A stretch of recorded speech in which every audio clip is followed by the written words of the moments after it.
And hi again, everyone. Welcome to the WKYC High School Football Game of the Week preview show from our remote locations this week. I'm Dave Natale along with Tyler Carey as we get you ready for week number 8. TC, we had, I think, 3 outstanding nominated games for everybody to vote on this week. And I think once it got a little exciting as the schools started to pick up the social media blitz over the last 24 hours or so. But in the end, the winner is who basically was out front most of the week. Yeah, I think you said it right. It's basically a wire-to-wire win, although it did get close down the stretch. But, Dino, this week we will be headed for the first time ever to George Finney Stadium in Berea, the stomping grounds of Lee Tressel, Jim Tressel, probably a lot of other Tressels. I'm sure my mother went to a game or two there when she went to BW, but I digress. It will be Berea-Midpark hosting Avon in a very, very intriguing Week 8 matchup. I don't know if it looked as intriguing when the season started, but both these teams are red hot, Dino, and I think that this is a very, very even matchup.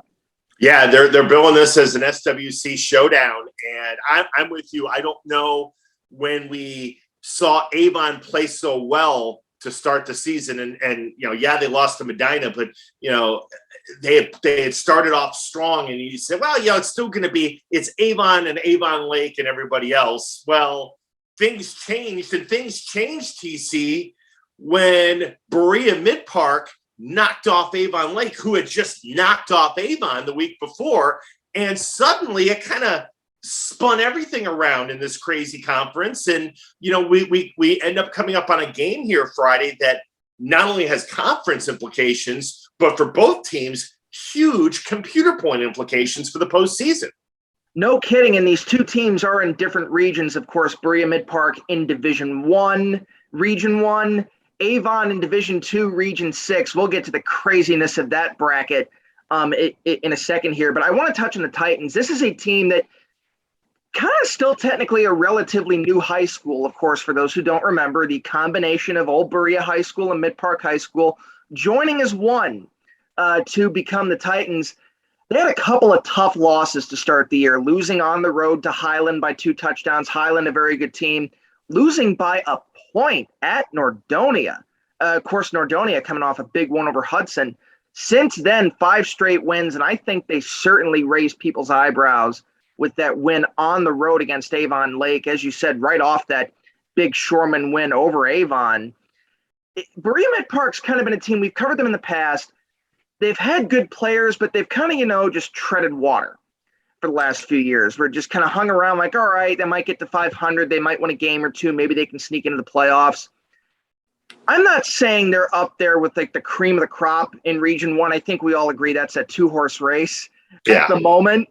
But they're really starting to build a good program there. They got a really nice player, Devin Johnson, who's a wide receiver and a safety.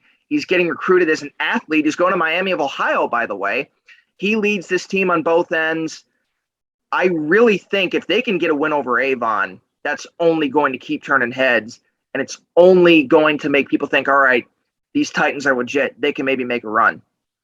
And on the flip side, Avon, you were updating me on the score last week. Olmsted Falls really had Avon backed against the corner, and the Eagles had played pretty well the last couple of weeks against Elyria and Ridgeville. But, boy, they had to scramble to come back and win that game. But they did, and that's the most important thing. And they've won 3 in a row, and now maybe feeling like they're back on course heading into this showdown Friday. Yeah, for those of you who look at the final score against Olmsted Falls last week, 41-29 is deceptive. Old Falls led by 8 in the fourth quarter before the Eagles struck for 20 unanswered points. Old Falls is a very good team, so there's really no shame in that. But a nice, all right, take a breath win for Avon. This Avon team's been a little bit tough to figure out this year. They start off blowing out Brunswick in week 1, and the Blue Devils have recovered. They're having a nice year again. They then go on the road to Medina. Some people thought, all right, this is a gut check win for Medina. Well, they certainly passed the test. They won that game over Avon 34-17. They then come back, blow out Glenville, And then they lose to their rivals, Avon Lake, a team, of course, that they beat in the playoffs last year. We covered that game. And it was a game that they probably should have won. They led a good portion of it. They fell behind. They turned the ball over 5 times. And even then, still down 6, driving to try to win the game. They cough it up again. This Avon team has a lot of talent, but I mentioned earlier Region 6, it seemed like in years past, yeah, there's some good teams in Region 6. There's some good games, but we kind of just roll our eyes and go, all right, whatever, just get to the playoffs because we know it's going to be Avon and Avon Lake again. This year, I have no idea who is coming out of this region because Avon and Avon Lake both look flawed. Highland right now is number 1 in those standings. Barberton's having a very good year. North Olmsted is really having a bit of a comeback season. Far be it from me to forget North Royalton in that conversation. I'm not saying the Shoremen or the Eagles won't come out of this and get to the state semifinals, but it really is cool to see it just wide open like it hasn't been in years past. And as we get to Tyler's top 5, one of the teams that's in your top 5, I assume it's still in the top 5, may have a lot to say about what happens in Region 6, even though they're not in Region 6. Yes, and we will get to that in a second. Once again, there's been a little bit of jumbling of the rankings this week, but Dino, it is still the same top 5. We'll start at number 5. That would be the Benedictine Bengals. Just another blowout win over Brecksville. The Brecksville Broadview Heights Bees having a bit of a tough year this year. Benedictine wins 37-3. Dwayne Jackson, 220 yards on the ground, 2 tutties. Javion Baker, 108 yards, 2 touchdowns of his own on the ground.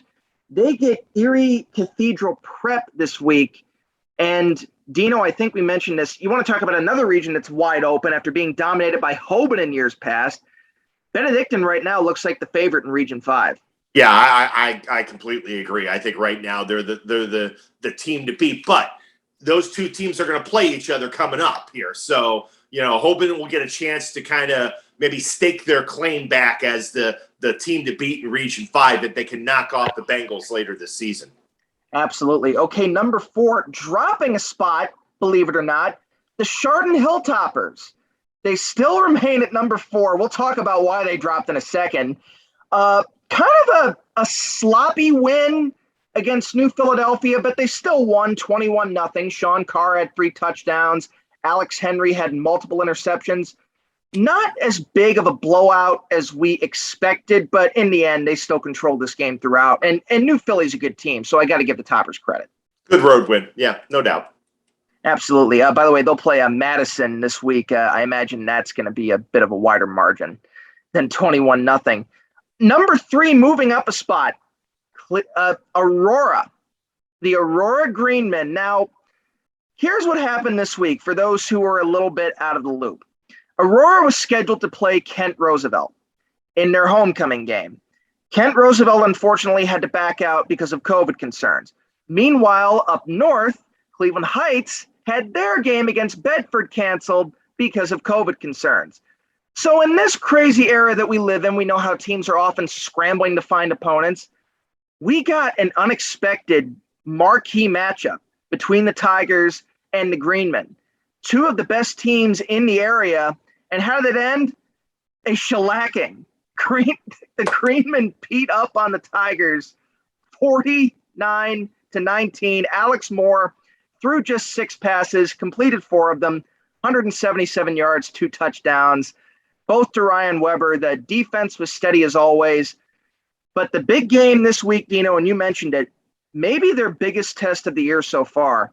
Aurora is going to head to Barberton, and that will play a big role in Barberton's Region 6 and Aurora's Region 9 as far as the computer rankings go. Yeah, I would say it's their biggest test to this point. And the Green Men are going to have to deal with Highland next week. So it's not going to get any easier, but this is what gets you ready for the playoffs, being able to go on the road and looking to beat your conference rivals, your conference opponents that are very good, and also in Division 2. So there are some major computer points on the line for the Green Men if they want to be in that top spot in Region 9. So all kinds of implications for Aurora here in these next 2 weeks, no doubt. And that is going to be huge because, and I'm not saying there aren't other good teams in this region, but if you're Aurora, you do not want to be playing Chardon before the regional final. And I don't think Chardon wants to play Aurora. No, I think you want that game. You want that game in a regional final. There's no doubt about it. In a neutral site. Absolutely. Prepare yourself for it. All right. The top two, I think we all know who it is by now. Medina checks in at number 2 once again. 35-16 win over Menor on national television on ESPN2. Now, the big story in this game, Jacob Snow, the Cardinal quarterback, did return after a thumb injury, missed multiple games. Unfortunately, he threw 4 interceptions and killed a lot of promising Menor drives. Drew Aller, meanwhile, did Drew Aller things. 4 touchdown passes, 1 on the ground.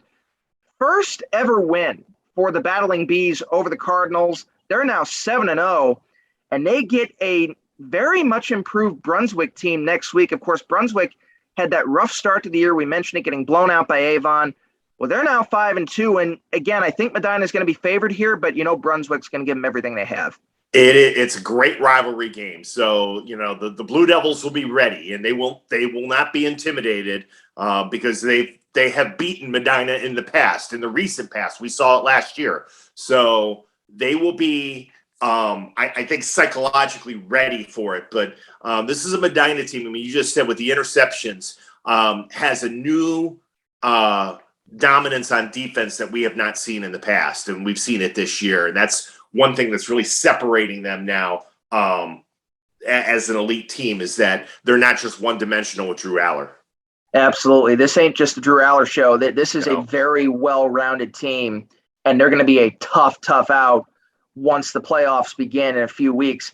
Number 1, of course, though, is probably their main contender for the Region 1 championship, and that is St. Edward. Now, this may have been the overall game of the week this past week. Unfortunately, it was on Saturday, and there are some restrictions there, but St. Edward beats their arch rival, St. Ignatius, a hard-fought 19-14 victory.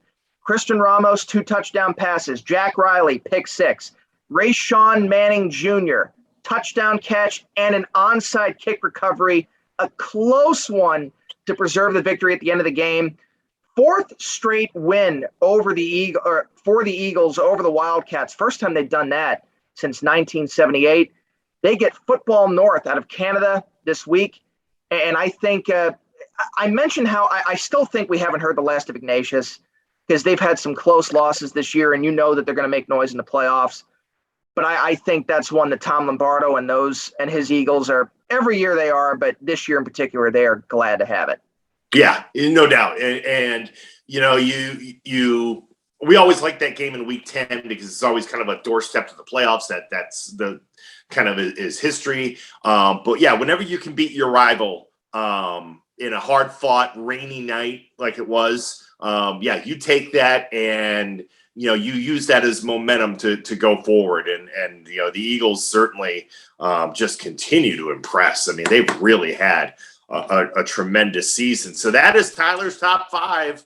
Same 5, a little bit different order, but same top 5 teams. And although we will not be seeing any of the top 5 teams in our game of the week, we're excited about this one.